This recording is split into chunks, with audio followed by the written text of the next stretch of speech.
áreas de interesse especial, mas também trazem condicionantes à ocupação. Basicamente, requerem aprovação prévia, os imóveis que vão ocupar essas áreas, mas não é uma proibição explícita de qualquer tipo de ocupação.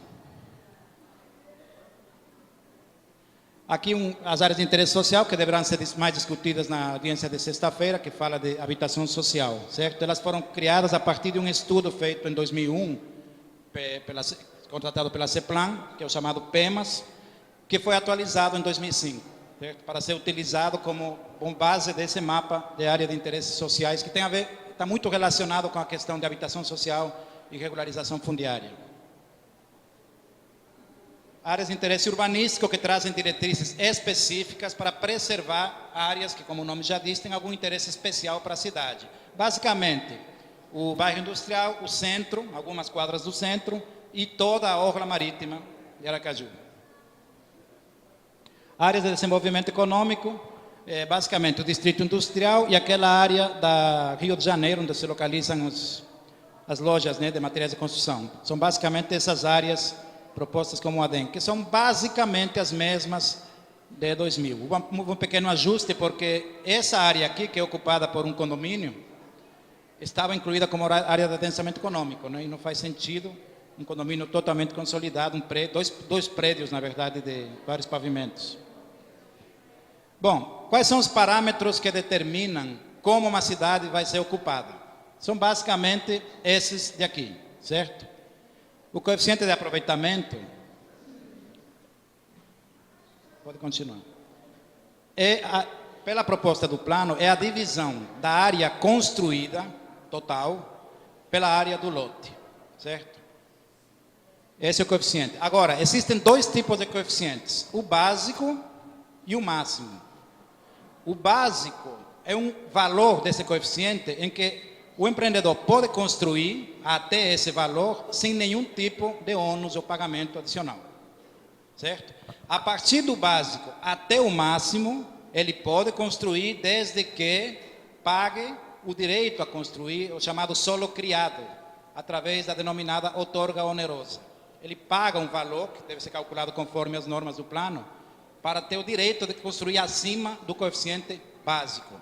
Esse coeficiente básico recebe o nome de único quando é o mesmo para a cidade toda, certo?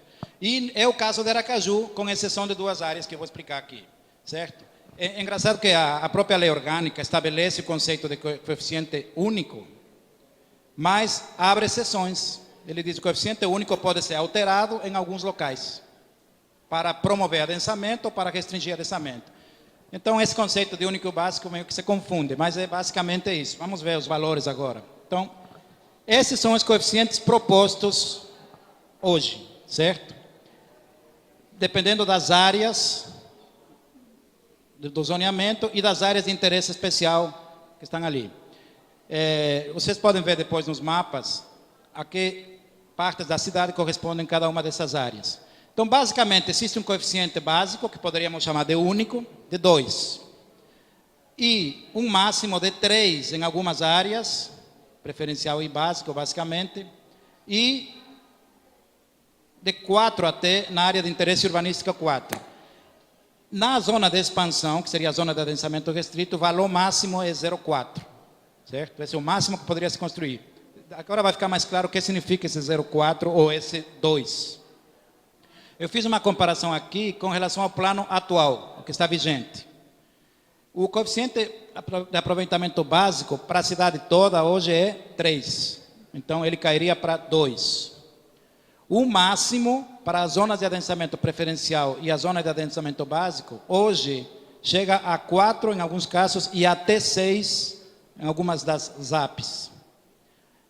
Na proposta, o máximo chegaria a 3. O coeficiente de aproveitamento máximo na ZAR, na zona de adensamento restrito, hoje é 3 e ficaria em 0,4, certo? Uma coisa importante de se mencionar é o seguinte: pela legislação atual, o coeficiente é calculado com uma chamada área computável, que é a área construída retirando varandas, sacadas, circulação, estacionamentos cobertos, garagens, certo? Na proposta, a área vai ser calculada com toda a área construída. Não vai ter esse desconto de área no cálculo do coeficiente de aproveitamento, certo? E uma coisa importante também é que na Lei Orgânica Municipal houve uma alteração em 2000 que adequou a lei ao plano. Sim, o plano estabeleceu o coeficiente 3, a lei mudou para 3 também. Então, hoje, na lei orgânica, consta um coeficiente básico de 3. Certo? Aqui um pequeno exemplo. Se eu tenho um terreno de 300 metros quadrados, eu poderia construir na ZAP ou na ZAB o dobro, 600 metros quadrados, porque o coeficiente é 2. Já na zona de expansão, como é coeficiente 0,4, eu só poderia construir 120 metros quadrados. Tá? Pode continuar. Aqui eu fiz uma comparação com algumas capitais do Nordeste. Certo? A situação foi feita uma pesquisa. Na verdade é difícil de comparar, porque cada plano tem uma forma de tratar o macrozoneamento e o microzoneamento. Aliás, é importante mencionar o seguinte: o plano propõe macrozoneamento, 3 tipos de zonas, mas prevê a possibilidade de criar subzonas para cada macrozona. Desde que se façam estudos e justificativa técnica, certo? Com audiências públicas, etc., é possível criar subzonas com coeficientes diferenciados, que é o que acontece com a maioria das capitais do Nordeste. Então é difícil comparar por isso, porque o tratamento é diferenciado. Bom, basicamente, João Pessoa tem um coeficiente 1, as demais cidades, Fortaleza e Maceió, não tem um coeficiente único, Natal 1,2 e Salvador varia o coeficiente básico de 0,5 a 2. Aqui as zonas de adensamento preferencial ou equivalentes nessas cidades, as zonas de adensamento não preferenciais, que seria equivalente à nossa ZAB, certo? Básico, e as não adensáveis, que seriam equivalentes à nossa ZAR. Então, para Aracaju, hoje, a situação é essa, né? 3, o básico, 4 a 6, o máximo aqui, 4 o máximo na ZAB e 3 na ZAR. E mudaria para essa situação de baixo, certo? E aí dá para comparar visualmente com as demais capitais do Nordeste. Bom, aqui fiz um pequeno exercício que vamos passar rápido. Basicamente, se o coeficiente for abaixo do único ou do básico, não há pagamento de outorga onerosa. E é possível construir. O exemplo mostra isso, tá? Certo? Então, não é necessário criar solo. O solo existente permite essa edificação. Pode continuar, certo? Aí faz o cálculo do coeficiente, divide a área construída, vai ser construída, né, pela área do lote, é menor que 2, ok. Estamos imaginando uma situação com a nova legislação, certo? Já no outro caso, se passou de 2, mas ficou abaixo do máximo, que seria 3, então é possível construir? É, mas deverá se pagar a outorga onerosa. Na verdade, o que se faz é criar solo, é um solo virtual que se cria para permitir uma edificação maior. Por esse solo criado, o empreendedor pagaria a chamada outorga onerosa, certo? Então é feito o cálculo aí, o empreendimento agora é maior, tá? Tem um erro ali, aqui para ser 1.520. Deu um coeficiente de 2,53, passou do básico, mas está abaixo do máximo. Pode, mas tem que pagar a outorga onerosa pelo excesso, pelo que ele excede o básico, certo? Lá no plano, depois vocês podem se aprofundar, ele explica como se calcula exatamente essa outorga onerosa. Com que alíquota, com que valor, com que taxa.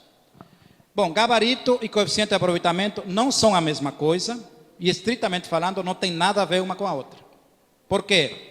Porque eu posso ter o mesmo coeficiente com diferentes gabaritos e vice-versa, certo? Aqui eu coloquei um exemplo como João Pessoa, que faz uma limitação explícita do gabarito, que vai gradual conforme você se afasta da praia, né? É uma situação que ocorre em João Pessoa. Bom, gabarito então é o quê? É a altura do prédio, basicamente é a altura. Normalmente é medida em metros, tá? Se bem que algumas legislações consideram número de pavimentos, limitando a altura de cada pavimento. Aqui um exemplo, ó, 3 situações em que o coeficiente de aproveitamento é o mesmo, porque a área construída é a mesma, porém a altura totalmente diferente, né? Ou seja, o volume construído é que é o mesmo, certo? Mas a altura não. Aí você pergunta, né? Vocês devem se perguntar, o que é melhor?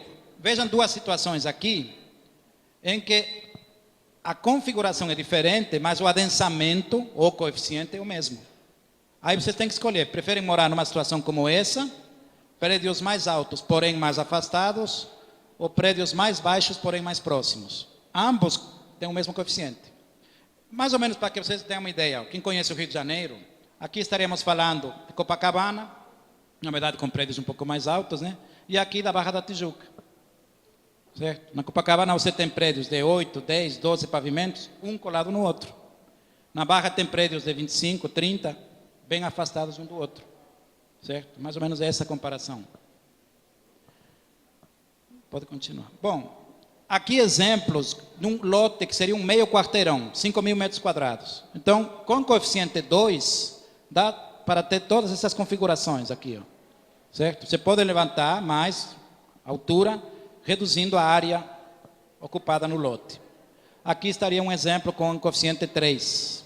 Para um lote que, para vocês terem uma ideia, seria meio quarteirão. Certo? 50 por 100. Pode continuar. Taxa de ocupação. Esse conceito é um pouco diferente do coeficiente de aproveitamento. A taxa de ocupação é o percentual do terreno que está sendo, de fato, ocupado ou coberto. Certo? Então, você tem que projetar o prédio no terreno. A área projetada, dividido pela área do lote, é a taxa de ocupação. Certo? Aqui um exemplo. Veja que interessante. Ó. Aqui temos uma taxa de ocupação de 18%. Ele levantou um segundo andar exatamente igual. Aumentou a taxa de ocupação? Não. Aumentou o coeficiente